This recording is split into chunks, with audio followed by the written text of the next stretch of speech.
By the way, Dom, what do you think? Because I kind of like alluded to it earlier. It's like a more general point about the meta. That's another thing that like has killed me a bit about the planes. Like, I think people understand I'm not a fan of planes. Like, I don't really give a fuck about these smaller regions. Like, if one team turns out to be good, great, but I'll see them in Worlds anyway. Like, I watched like half these games. But when I was watching these games, especially the big upsets, that's the problem I had. Is it's the same shit. It's like in Europe where like every team could just compete for the top spot no matter what, like depending on which week of summer it was. Like that's the problem is if one team comes through and they rise up and they're just way better than they should be, probably they're really awesome. They probably did something. If everyone just goes from like remember in past years, this phase was a joke. Like you could not even prep for the teams and you'd beat them and get past them and still win the games. Maybe like you'd have one best of one every now and then that was a bit dodgy, but you still survived because you had better players. Like how does an entire world of League of Legends, how does like tier 3 get this close to tier 1? That's ridiculous. Like what would be, how would you speculate this? It must be something like meta related, right? You might have kind of touched on it there. Like it did look like it became very simple. I mean, that's something people have said this year more generally, like the meta's gotten easier and easier to execute as the year's gone on. Where would you come down on it for Plains itself, though? What would you identify? So for me, I think the thing that I kind of alluded to for Mad Lions is like, it seemed like teams like Mad Lions LGD tried to be like too cute with what was going on. They're like, oh, like, you know, this is playing games. Like we can just like play like all these like fucking super sinning comps as LS would call them, where they're playing super hard early game. They have to get massive advantages and they have really high bars of execution instead of just, you know, playing how they normally play.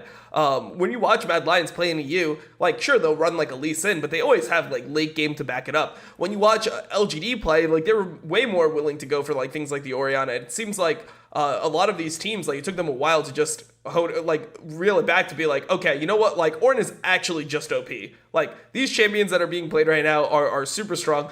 We don't need to give every team like everything they want and beat them at their fucking best. We can actually be a real team and, you know, draft appropriately.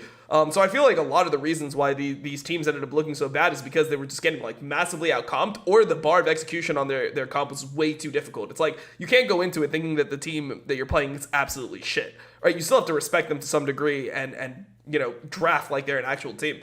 And once LGD figured that out, I feel like they started looking more like themselves, but obviously there's been the glaring weakness, which is Peanut just doesn't look at all like he looked in LPL. So I feel like that's just a really big red flag. But for me, I just think that the teams were just you know, giving teams what they were comfortable at way too much. Like every time that I saw a loss, it felt like there was an Ornn Orianna on the other side every single time, where it's like, oh, they have Ornn Orianna, like a carry jungler, like an AD dealing jungler, a strong AD carry, and these teams show up to a dragon fight, stack 5v5, and you can just literally look at them watching the enemy team. Like they get to a dragon fight, they're just standing there, and the enemy team looks at it, it's like, wait, we can't flank, we can't do anything, like this is just OP. So for me, I think that was the place I came down on why the games look so close.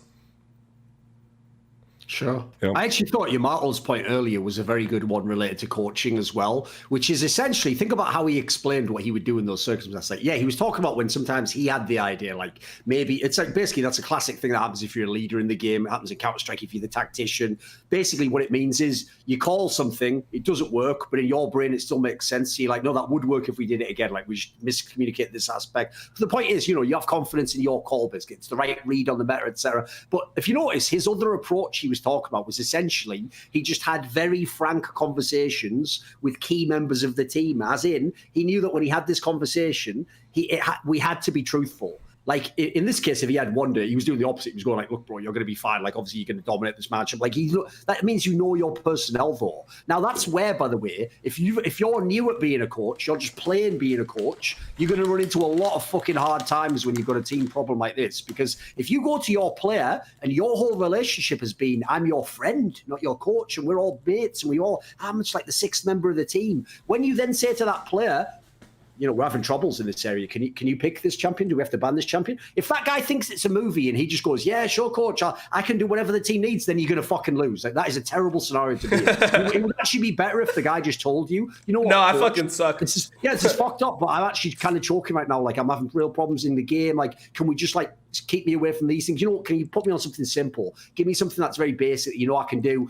If you do that, like, believe it or not, that might actually give that guy some confidence he doesn't have now. If you just tell him, yeah, like I've often used this classic story from basketball because I think it's the best example, right? So the guy who won the most championships in the NBA was a really old school guy called Bill Russell from the 1960s, right? He used to play for the Boston Celtics.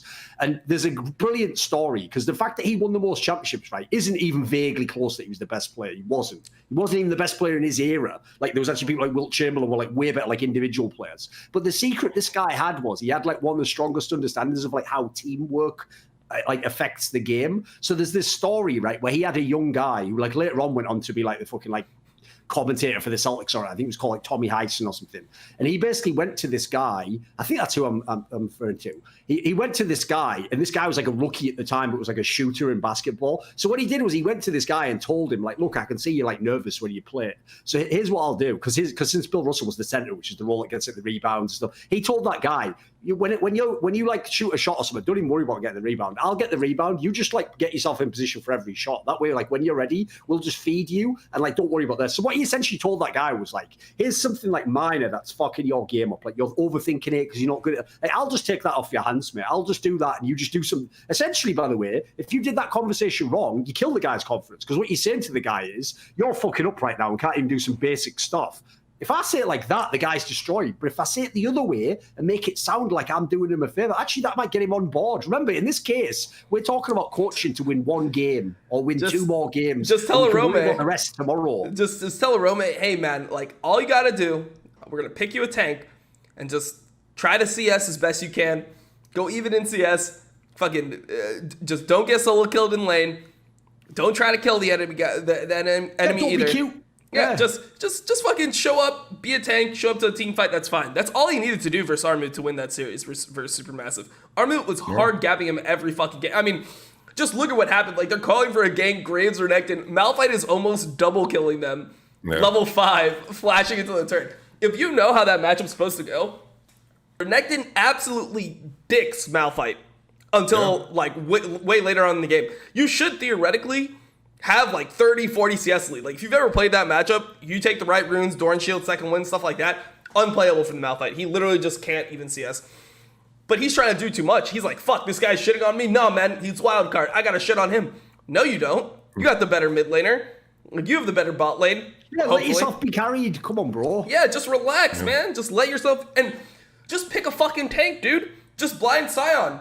How is this guy who's better than you willing to blind Scion, willing to play Shen, willing to play Malphite, and you're fucking sitting there playing Renekton and Mordekaiser and all these things that are supposed to carry? Like, the better player is willing to play the tanks.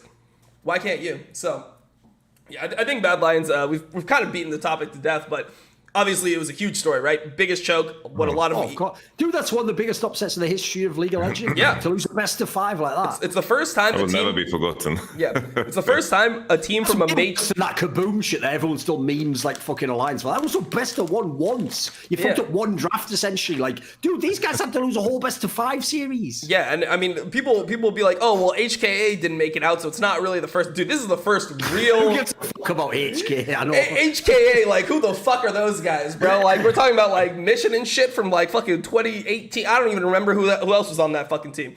This is the first time a team from a major region that in the West, China, Korea, the 4 major regions, right? I don't have 5 major regions, I got 4. This is one of the times where this is the first time a team from a major region, top 4 regions, actually did not end up making it. Think about this. Out of plans. By the way, this is the part people.